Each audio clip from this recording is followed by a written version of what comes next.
Hello दोस्तों, जैसा कि आप न्यूज़ में देख रहे होंगे, इजराइल और फ़िलिस्तीन का युद्ध चल रहा है। इस युद्ध के पीछे बहुत पुरानी कहानी है, जो हम आगे वीडियो में जानेंगे। पहले विश्व युद्ध में ओटोमन साम्राज्य की हार के बाद ब्रिटेन ने फ़िलिस्तीन पर नियंत्रण हासिल कर लिया था। फ़िलिस्तीन में यहूदी अल्पसंख्यक थे और अरब बहुसंख्यक थे। अंतर्राष्ट्रीय समुदाय ने ब्रिटेन को फ़िलिस्तीन में यहूदी मातृभूमि बनाने का काम सौंपा था। इस पर दोनों समूहों के बीच तनाव बढ़ गया। फ़िलिस्तीन में यहूदी अप्रवासियों की संख्या में 1920 और 1940 के दशक में उल्लेखनीय वृद्धि हुई। कई यहूदी यूरोप में उत्पीड़न से भाग गए और मातृभूमि की तलाश में यहाँ पहुँचे। यहूदियों और अरबों के बीच तनाव बढ़ने लगा, साथ ही ब्रिटिश शासन का प्रतिरोध तेज हो गया। सन 1947 में संयुक्त राष्ट्र ने फ़िलिस्तीन को दो अलग अलग यहूदी और अरब राष्ट्रों में बांटने के लिए वोटिंग की। यरूशलेम को अंतर्राष्ट्रीय प्रशासन के अधीन रखा गया।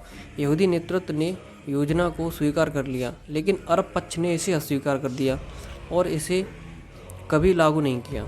संघर्ष को समाप्त करने में नाकाम रहे ब्रिटिश अधिकारी सन 1948 में पीछे हट गए और यहूदी नेताओं ने इजराइल की स्थापना की घोषणा कर दी।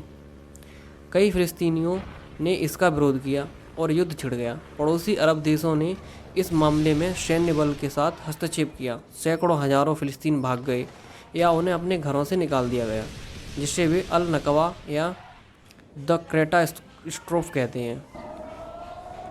पिछले कुछ सालों में इजराइल और फ़िलिस्तीन के बीच कई झड़पें हुईं। इनमें से कुछ मामूली संघर्ष थे तो कुछ विनाशकारी।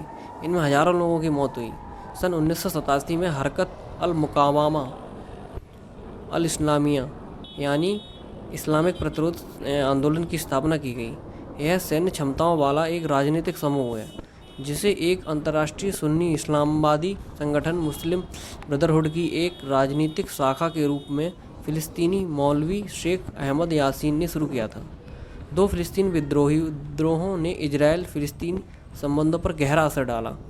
खासकर के दूसरे विद्रोह ने इसने 1990 के दशक की शांति प्रक्रिया को समाप्त कर दिया और एक नए संघर्ष का सिलसिला शुरू हो गया। दोनों इत्तिफादा में हमास की भागीदारी थी। अमेरिका राष्ट्रपति बिल क्लिंटन ने 11 जुलाई 2000 को कैंप डेविड शिखर सम्मेलन बुलाया। इसमें इजरायली प्रधानमंत्री एहूद बाराक और फ़िलिस्तीनी अथॉरिटी के चेयरमैन यासिर अराफत को अंतिम दौरा की गहन वार्ता के लिए एक साथ लाया गया, लेकिन यह शिखर सम्मेलन बिना किसी फैसले के समाप्त हो गया। इसमें दोनों देशों के बीच संबंध और ख़राब हो। हमास ने वेस्ट बैंक में अरब और इस्लामी देशों से अपने लड़ाकों को भेजकर इजराइल के खिलाफ लड़ाई में शामिल होने का आह्वान किया। संघर्ष के मौजूदा दौर में पूर्वी यरूशलेम, गाजा और वेस्ट बैंक में इजरायलियों और फ़िलिस्तीनियों के बीच भारी तनाव बना हुआ है। हमास को हथियार हासिल करने से रोकने के प्रयास में इजरायल और मिस्र ने गाजा की सीमाओं पर कड़ा नियंत्रण बना रखा है। इसमें गाजा ने मानवीय संकट पैदा हो गया है। कई लोग भोजन और पानी जैसी बुनियादी ज़रूरतों के लिए संघर्ष कर रहे हैं। गाजा और वेस्ट बैंक में फ़िलिस्तीनियों का दावा है कि वे इजरायल के कदमों के कारण पीड़ित हैं। हमास के इजरायली